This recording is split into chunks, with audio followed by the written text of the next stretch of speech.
Halo penonton Jakpro TV, balik lagi sama gue, Gracia dan rekan gue Iwan Chan, kita kembali lagi dalam program Kupas Berita. Seperti biasa, acara Kupas Berita ini ngebahas berita-berita yang lagi heboh nih. Kita bakal pilih berita yang menarik dan kita bahas bareng-bareng. Kalian juga bisa nimbrung di komentar di bawah ya. Oke, masuk ke berita pertama nih, Gra. Nah, kemarin itu ada berita kalau isu perombakan kabinet atau reshuffle di awal tahun ini masih terus dibicarakan nih. Tapi nih, Gra, perhatian publik ini justru di dua parpol nih, yang seakan-akan tuh nyibukin diri gitu. Siapa tuh? Aja tuh ya kan? Ya, dua partai itulah, PDI sama Nasdem. Waduh. Gitu. PDI ini masih bersikeras minta Presiden Jokowi buat mengevaluasi dua menteri dari Partai Nasdem. Itu ada menteri dari pertanian itu Syahrul Yassin Limpo sama menteri lingkungan hidup itu Bu Siti Nurbaya. Nah, mereka itu dinilai sama PDIP itu layak buat dievaluasi Jokowi terkait rencana reshuffle di awal tahun nanti. Ya tuh Bang, infonya Ketua DPP PDIP ini Jarod Saiful Hidayat itu ya dia tuh sosok pertama nih yang minta dua menteri Nasdem itu dievaluasi. Nah, beliau tuh bilang kalau Pak Jokowi ini udah ngasih sinyal reshuffle kan, nah katanya pasti ya dilakuin, tapi bisa jadi dalam waktu dekat atau 2-3 bulan lah. Tapi ya kata Pak Jokowi ya ditunggu aja waktunya, kan ditanya tuh ya ditunggu aja gitu katanya. Iya tuh, Gra. Kayak Pak Jarod ini tuh bilang kalau dia tuh lagi ngelihat kinerjanya dua menteri ini kan. Nah, makanya tuh dia minta buat dievaluasi. Soalnya kan anggota Komisi 4 DPR itu kan ngerupain mitra kerja Kementerian dari Pertanian dan Kementerian LHK ya kan. LHK. Nah, dia bilang tuh kalau mereka udah berusaha jadi negara swasembada pangan. Nah, itu jadi negara kedaulatan pangan. Tapi ternyata produksi malah masih nggak cukup nih, jadi ya perlu dievaluasi kinerjanya. Gitu. Tapi ya Bang, yang gue baca nih, Pak Jarod ini tuh nyaranin dua menteri Nasdem ini ya ngundurin diri aja gitu loh. Daripada ini kan, daripada ribet dari pemerintahan. Ya, soalnya ya beliau ngeduga kalau ada ketidakcocokan tuh menteri-menteri itu sama kebijakannya Pak Jokowi. Katanya sih biar lebih gentle gitu loh. Jadi kayak kinerjanya dipantau, perlu dievaluasi nih. Terus juga diduga nggak cocok gitu. Gimana tuh Bang? Nah, makanya tuh gue juga bingung tuh, Gra, ya. Tapi dari pihak Nasdemnya juga nanggepinnya kan gitu kan. Ya, Wakil Ketua Umum Partai Nasdem ini Ahmad Ali bahwa bilang kalau PDI juga ngebuat gaduh kan terkait reshuffle ini kan. Nah, makanya tuh kayak dia tuh kayak seakan-akan tuh PDI nyudutin Nasdem lah gitu. Jadi ceritanya nih Nasdem nih lagi nyerang balik nih, biar ya menterinya nggak kena reshuffle. Padahal kan kalau emang bagus kinerjanya ya nggak perlu baper lah. Ya malah kalau bisa ya udah ditantang aja kalau bisa. Padahal kan jelas-jelas ya, Nasdem itu kan lagi ngebangkang nih ya nggak? Dulu ini Nasdem bikin tagline kalau Anies itu antitesisnya Pak Jokowi. Tapi sama aja dong nganggap bahwa kinerja Pak Jokowi itu kurang bagus.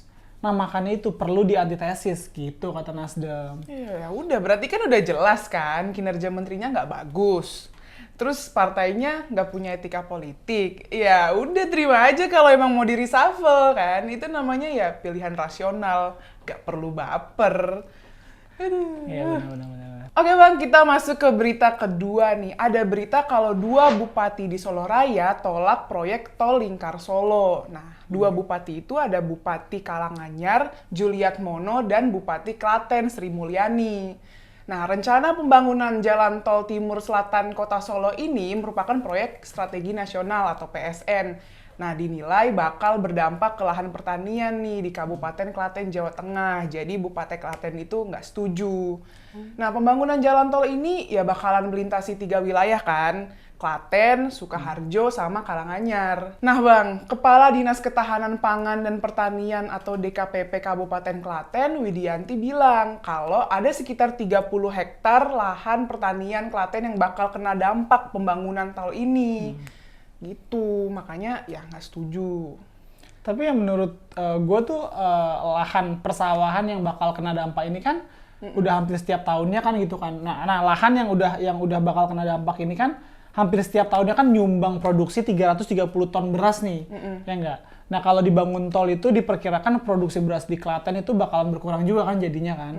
Ya jadi ya Bupati Klaten ini, Bu Sri Mulyani ini nggak setuju sama rencana pembangunan tol PSN Lingkar Timur Selatan Kota Solo ini yang ngegunain sawah lestari jatuhnya gitu. Karena menurut beliau juga kan bisa ngurangin sawah pertanian juga kan di sana gitu jadinya. Tapi ya Bang, yang gue baca nih ya, dari sikap dua bupati yang nggak setuju itu ditanggepin tuh sama wali kota Solo, Bapak Gibran. Nah, beliau bilang kalau bakalan duduk bareng lah, didiskusiin lagi gitu. Ya kan? Iya, Ya harus dibicarakan gitu. Ya kalau tadi kan Bu Sri Mulyani kan bilang kalau dia nggak setuju ya, karena rencana itu bakal mengilas puluhan hektar sawah di Klaten kan. Nah kalau Bapak Bupati Karanganyar ini Pak Juliatmono itu kan dia tuh malah nggak setuju soalnya katanya proyek ini bakal mematikan ekonomi di wilayah sekitar jalanan, ya, jalan sekitar gitu. Terus ditanggepin tuh sama Pak Gibran kan, beliau bilang kalau ngelihat dari urgensinya sih kondisinya juga Solo itu kan hampir nggak bisa gerak trafiknya Iya, kan. nggak bisa. Nah solusinya ya jalur lingkar itu mau nggak mau. Ya Bang, dia juga ngeklaim kalau jalan tol lingkar timur selatan itu ya bakal berdampak positif gitu buat daerah, kemacetan hilang, distribusi barang juga lebih dipermudah, terus lain-lainnya juga. Intinya ya traffic jadi lancar lah, nggak stagnan gitu, jadi muter gitu. Ya namanya juga pro kontra lah ya, pasti Iya, ada pro pasti, kontranya pasti. lah. Biasa lah itulah. Ya makanya nih harus didiskusin lagi kan, biar lebih lanjut ke depannya kayak gimana kan. Nah, Ya, biar dapat solusi yang bener. terbaik lah. Makanya Pak Gibran kemarin bilang ya kita bakal duduk bareng-bareng. Gitu. Iya kan, bener banget. Ya semoga ada hasilnya lah nantilah ya. Bener. Oke Bang, sekarang kita masuk ke bagian bacain komentar para penonton Coklat TV ya. Nah, komentar pertama dari Vindev6914 di video gagasan Uki yang judulnya Kilas 2022. Dari bobroknya Formula E hingga dicabutnya PPKM. Komentarnya gini, orang bergelar doktor masa nggak bisa buat laporan keuangan Formula E? Ada apa ini? Bisa menggelar tapi nggak bisa buat laporan. Kegiatan tingkat RT aja harus buat laporan. Masa make duit ratusan miliar nggak bisa buat laporan? Ada yang ditutup-tutupin nih. Ini komentar sarkas ya teman-teman. Artinya ya kalau soal bikin laporan ya mestinya gampang lah. Kan kalau bikin kegiatan harus ada laporannya kan. Nah tapi ya kenapa soal Formula E ini nggak jelas ujungnya gitu. Ya balik lagi ya sama kualitas orangnya. Berani jujur atau enggak. Kalau berani jujur pasti ada tuh rinciannya gitu kan. Aduh. Sayangnya nggak berani jujur. Ya, susah kalau udah nggak berani jujur. Lanjut Bang. Oke, kita lanjut ke komentar selanjutnya nih. Dari Sugianto 9450 di video seruput kopi yang judulnya Saya dipukul, dicekik sampai mati, tapi malah jadi tersangka. Komentarnya begini nih. Sebagai lelaki, saya malu. Janganlah tangan kita pernah ringan terhadap wanita. Siapapun wanita itu, wanita patut dihormati dan dilindungi. Bicarakanlah dengan suami Anda secara terbuka. Ingatlah dia sebelum kalian menikah dulu. Mungkin suami ada masalah yang disembunyikan darimu. Waduh. Wah, ini telenovela banget ya. Tapi ini miris banget sih nih. Korban-korban kayak gini kok malah jadi tersangka. Ini gimana ini ceritanya kan ya? Kecuali kalau korban mengada-ada. Tapi kan ini faktanya dia udah terancam nyawanya. Mestinya kan hukum berpihak nih sama korbannya itu kan ya. Apalagi udah ada video-videonya, ada foto-fotonya itu kan makin kuat banget ya harusnya. Parah sih sebenarnya. Ya semoga aja nih korban ini dapat keadilan segera lah. Iya, keadilan negara lah ya. Oke, lanjut Gra. Komentar selanjutnya dari @jono_sumartono1451ss di video Logika Ade Armando yang judulnya Apakah kita harus berhenti berbicara soal keburukan dan kejahatan Anies? Komentarnya gini, jangan pernah berhenti menyuarakan kebaikan dan kebenaran Bung Ade. Mendiamkan kejahatan orang lain berarti kita ikut mendukungnya. Masalah kalah atau menang itu urusan nanti. Bad news is a good news. Aduh.